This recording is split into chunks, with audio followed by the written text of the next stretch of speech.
தாவேக்காவின் உறவுகளுக்கு வணக்கம். இன்னைக்கு ஒரு முக்கியமான 2 டாபிக்கை வச்சு பேசலான்ற ஒரு ஐடியாவில் வந்திருக்கேன். முதல் டாபிக் என்னன்னு பார்த்தீங்கன்னா, தாவேக்காவின் மாவட்ட செயலாளர்களுக்கு தளபதி விஜயின் அன்பு கட்டளை. அதாவது மாவட்ட பொறுப்பாளர்கள் இப்போ முதற்கட்டம், 2ஆம் கட்டம், 3ஆம் கட்டம், 4ஆம் கட்டம், 5ஆம் கட்டம் வரைக்கும் மாவட்ட நிர்வாகிகளை போடப்பட்டாச்சு.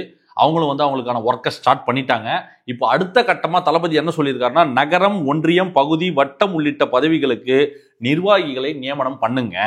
அதுவும் கிட்டத்தட்ட ஒரு மாதத்திற்குள் அது நடத்தி முடிக்கணுன்ற மாதிரி தளபதி அவர்கள் மாவட்ட செயலாளர்களுக்கு ஒரு அன்பு கட்டளை இட்டிருக்கிறார். அதன் தொடர்ந்து இப்போ மாவட்ட செயலாளர் தகுதிக்கு திறமைக்கு ஏற்ப பல நாள் கட்சியில் உழைத்த பல பேருக்கு அதற்கான பகுதி, நகரம், ஒன்றியம் என்பது அவங்களுக்கான போஸ்டிங் கொடுக்க ஸ்டார்ட் பண்ணிட்டாங்க. இனி இந்த ஒரு மாதத்துக்குள்ள அதுக்கான வேலைகள்லாம் பண்ணி முடிச்சிடுவாங்க. ஹோப்ஃபுல்லி நமக்கு இன்னும் 10 மாதம் தான் இருக்குன்றதுனால இந்த வேலைகளை இன்னும் துரிதப்படுத்தி வேகப்படுத்தி முடிக்க சொல்லி தளபதியிடமிருந்து அன்பு கட்டளை.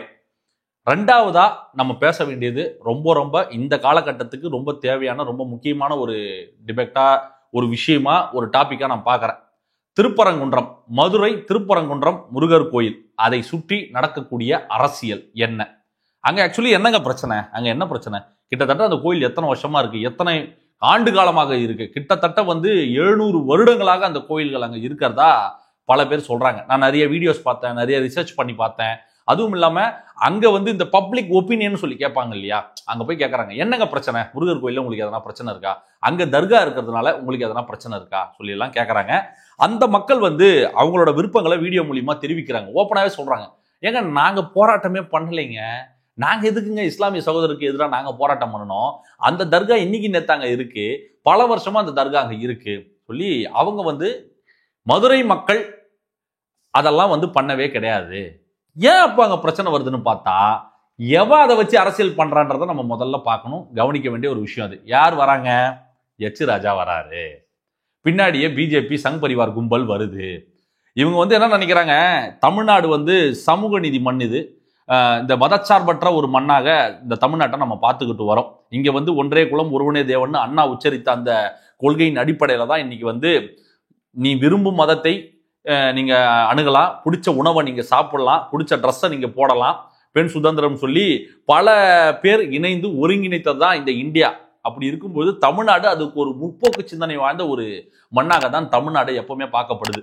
அப்படி இருக்கும்போது இப்போ இவங்க உள்ள இத்தனை வருடமாக இல்லாம இப்போ தேர்தலுக்கு 10 மாசம் இருக்கும்பொழுது இந்த பிரச்சனையை கொண்டு வருவதற்கான நோக்கம் என்ன? ரொம்ப சிம்பிள், ஓட்டு அரசியல், மத அரசியல். இவங்க வடக்குல என்ன பண்ணுவாங்க? இது RSS பிஜேபியோட ஒரு ஆஸ்தான ஸ்ட்ராட்டஜினே நம்ம சொல்லிக்கலாம். என்னன்னா, அவங்க முதல்ல கையில எடுக்கிறது சாதி எடுப்பாங்க கையில. அது ஒர்க் ஆகுதா டீஸ் பண்ணி பார்ப்போன்னு. அது ஒர்க் அவுட் ஆகலையா, நீ மதத்தை கையில எடுன்னுவானுங்க. முருகர் சொன்னாரா அங்க தர்கா இருக்கிறது எனக்கு பிரச்சனை திருப்பரங்குன்றத்தில் இருக்கும் முருகர் சொன்னாரா? இல்லை மலை உச்சியில் இருக்கும் காசி விஸ்வநாதர் சொன்னாரா அங்க இருக்குன்னு? இல்ல அங்க சமண குகைகள்லாம் இருக்கு, அங்க தமிழ் எழுத்துக்கள் புரிஞ்ச சமண குகைகள் இருக்கு, அந்த சமண மக்கள் அது அங்க போயிட்டு வர சமண மக்கள் ஏதாச்சும் உங்களுக்கு அங்க தர்கா இருக்கிறது ஏதாச்சும் ஒரு பிரச்சனைன்னு சொன்னாங்களா? நீங்க பார்த்துருப்பீங்க, கோபி சுதாகரோட ஒரு விலாக் இப்போ ட்ரெண்ட் ஆகிட்டு இருக்கு ட்விட்டர் சோசியல் மீடியா முழுக்க. அங்க போய் அதை அவங்க சுத்தி காட்டி, மேல கோயில் இருக்கு, இந்த பக்கம் இந்த மலையை பார்த்த முருகர் கோயில், அந்த மலை உச்சியில சிவன் கோயில், நடுவுல தர்கா, அங்கேயும் மக்கள் போறாங்க, இங்கேயும் மக்கள் வராங்க, அவ்வளவு ஒற்றுமையா இருக்காங்க. இந்த ஒற்றுமையை சீர்குலைக்கணும். அது எப்படி ஒற்றுமையா இருக்கலாம்? இவங்க ஒற்றுமையா இருந்துட்டா நமக்கு எப்படி ஓட்டு வரும்? பிளவுவாதத்தை ஏற்படுத்துவோம், டுஸ்ட் பண்ணுவோம், மதத்தை வச்சு பேசுவோம், அவங்க அதை பண்றாங்க இதை பண்றாங்க. மக்களே, இந்துக்களே, தமிழகம் முழுக்க இருக்க இந்துக்களே ஒன்று கூடுங்கள்னு நான் ஒண்ணு தெரியாம கேட்கிறேன். மதுரை எய்ம்ஸ் கட்டுறதா ஒரு அறிவிப்பு வந்தது இல்ல? இந்துக்களே கூடுங்கள், மதுரையில் எய்ம்ஸ் இல்லை, வாருங்கள் ஒன்று சேர்ந்து போராடுவோம், மதுரை எய்ம்ஸ் திறக்கணும், அதுக்கு எதிர்த்து போராடுவோம்னு போராடி இருப்பீங்களா? மக்கள் உயிருக்காக போராடிக்கிட்டு இருக்கான், சரியான வைத்தியம் கிடைக்கணும், மருந்து, மாத்திரை, இப்படி அடிப்படை உரிமைகளுக்காக, அடிப்படை தேவைகளுக்காக பிஜேபி இந்துக்களே கூடுங்கள் சொல்லியிருக்கீங்களா? சொல்லுவீங்களா? நல்லா விளங்கிக்கணும் மக்களே, தெளிவா இருங்க. எவன் நமக்கான அரசியல் பேசுறான், எவன் மத துவேஷத்தை கையில் எடுக்கிறான்? அயோத்தி பாபர் மசூதி இன்னைக்கு தமிழ்நாட்டுக்குள்ள வந்திருக்காங்க. இவங்க இன்னைக்கு நேற்று இந்த பிரச்சனை ஸ்டார்ட் பண்ணல, பல வருஷமா திருப்பரங்குன்றத்தின் மீது சங்கிகளுக்கு ஒரு கண் இருக்கு. இவங்க 1990 காலங்களிலேயே பல பிரச்சனைகளை ஸ்டார்ட் பண்ணியிருக்காங்க. அன்றைக்கே அந்த மக்கள் விளக்கமாறால் அடிச்சு துரத்தி இருக்காங்க. இன்னைக்கு திரும்ப உள்ள அரோகரா அரோகரா முருகனுக்கு அரோகரான்னு உள்ள வராரு. முருகன் வேல் எடுத்து வாயிலேயே குத்த போறார். நிச்சயமா நடக்குதா இல்லையான்னு மட்டும் பாருங்க. இங்க எந்த ஒரு பிரச்சனை இல்லாம ஒரு ஹிந்து, ஒரு முஸ்லீம், ஒரு கிறிஸ்டின் சொல்லி அமர் அக்பர் அந்தோனியாக ஒற்றுமையாக இங்க வாழ்ந்துகிட்டு வராங்க. ஒவ்வொரு நிகழ்ச்சிகள்லையும் நீங்க பார்க்கலாம். அதுவும் மதுரை மண் என்பது, நான் அந்த மண் கிடையாது, அங்க நான் போனது கிடையாது, அங்க பார்த்தது கிடையாது. ஆனா அந்த மண் மக்கள் அங்க இருக்கக்கூடிய பல அந்த இந்து பண்டிகைகள்ல வந்து இஸ்லாமிய சகோதரர் வந்து வழிபடுவாங்க. அவங்க வந்து முதல் மரியாதை என்பது அவங்களுக்கு வழங்கப்படுது. இப்படி வந்து எல்லாருமே ஒற்றுமையா இருக்கக்கூடிய ஒரு மண்ணாக மதுரை மண் பார்க்கப்படுது. அங்க இருக்கிற மக்களே சொல்றாங்க, அங்க இருக்கிற மக்களே தெளிவா சொல்றாங்க, ஏங்க நாங்க போராடலைங்க, எங்கிருந்தோ வெளியேந்து வந்தவங்க தான் இந்த போராட்டம் பண்ணிக்கிட்டு இருக்காங்கன்றதெல்லாம் தெளிவா சொல்றாங்க. நான் திரும்பவும் சொல்றேன், நீங்க மதத்தை வச்சு ரொம்ப சிம்பிளுங்க. எச் ராஜா வந்து மைக்க பிடிக்கிறார். நம்ம தளபதியை பார்த்து முதலில் ஜோசப் விஜய்னு சொன்னவர் யார்? இந்த கும்பல் தானே, இந்த எச் ராஜா மாதிரி ஆட்கள் தானே.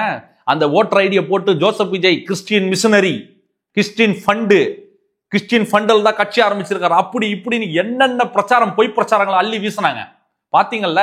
இதனால் வரைக்கும் நீ என்ன ஒன்னா பேசு, மக்கள் அதை செட்டப் பண்ணாங்களா, கண்டுகிட்டாங்களா? தளபதியை வந்து அதுக்கு மேல மறுபடியும் மக்கள் நேசிக்க ஆரம்பிச்சாங்க நம்ம தலைவனை. அந்த நிகழ்வுக்கு பிறகு, மெர்சல் இஷ்யூக்கு பிறகு, இந்த எச் ராஜா அந்த காடை தூக்கி போட்டதுக்கு பிறகு தலைவனை வந்து அவன் செலிப்ரேட் பண்ண ஆரம்பிச்சான் இன்னும் பயங்கரமா.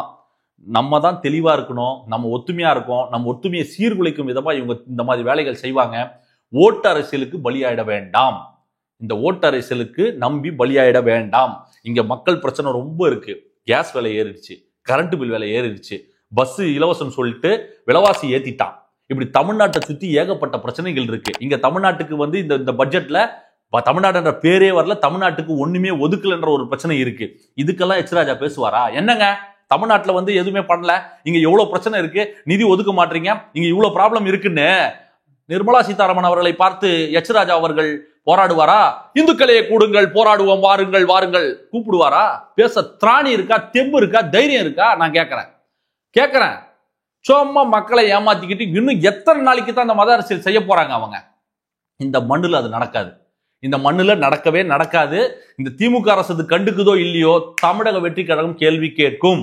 நீ மக்களை வைத்து அரசியல் என்ற பெயரில் மத அரசியலை வைத்து பிளவுவாதம் நடத்தக்கூடிய இந்த பாசிச பாஜக செய்யும் இந்த கீழ்த்தரமான அரசியலில் நமது மக்கள் பலியாடு ஆக வேண்டாம் என்பதுதான் இந்த இடத்துல இந்த டாபிக் நான் ரொம்ப இம்பார்ட்டன்டா பண்றேன். அங்க என்ன இஷ்யூ நடந்தாலும் அந்த மக்கள் அவங்களுக்குள்ளே பேசி அதை சரி பண்ணிக்க போறாங்க. அதை வந்து காவல்துறை இருக்கு, கோர்ட் இருக்கு, இப்படி பல விஷயங்கள் இருக்கு, அவங்களுக்குள்ள சுமூகமா தீர்த்துக்க போறாங்க. மூணாவதா ஒருத்தன் நீங்க உள்ள கொண்டு வச்சீங்க உங்க 2 பேரை மூட்டை வச்சுட்டு அவன் ஜம்முன்னு வேடிக்கை பார்ப்பான். அடிச்சிங்கப்பா, நீ அடி, அதாவது பேண்டு பெருசா, தாரத்தப்பட்ட பெருசா, அடிச்சு காட்டுன்னு பாரு, அந்த மாதிரி அடிக்க வச்சு வேடிக்கை பார்க்கிற கும்பல் இது. நம் ஒற்றுமை சீர்குலைக்க பல பேர் காத்துக்கிட்டு இருக்காங்க. அது மதுரை மக்களும் அதுக்கு இடம் கொடுக்க மாட்டாங்க, இந்த தமிழ்நாடு மக்களும் அதுக்கு இடம் கொடுக்க மாட்டாங்க என்பதை இந்த இடத்துல நான் ரொம்ப அழுத்தம் திருத்தமா சொல்லிக்க விரும்புறேன். ரொம்ப ரொம்ப முக்கியமான ஒரு இஷ்யூ இது. யாரும் இன்ஃப்ளூயன்ஸ் ஆயிடாதீங்கன்றத இந்த இடத்துல பதிவு செய்ய விரும்புறேன். மீண்டும் ஒரு டாபிக்ல உங்களை வந்து நான் சந்திக்கிறேன். சப்ஸ்கிரைப் செய்து இந்த வீடியோவை பாருங்கள், ஷேர் பண்ணுங்க. ரொம்ப இம்பார்ட்டன்டான ஒரு வீடியோ இது. ஷேர் பண்ணி உங்க நண்பர்களுக்கும் அனுப்புங்க. நன்றி, வணக்கம்.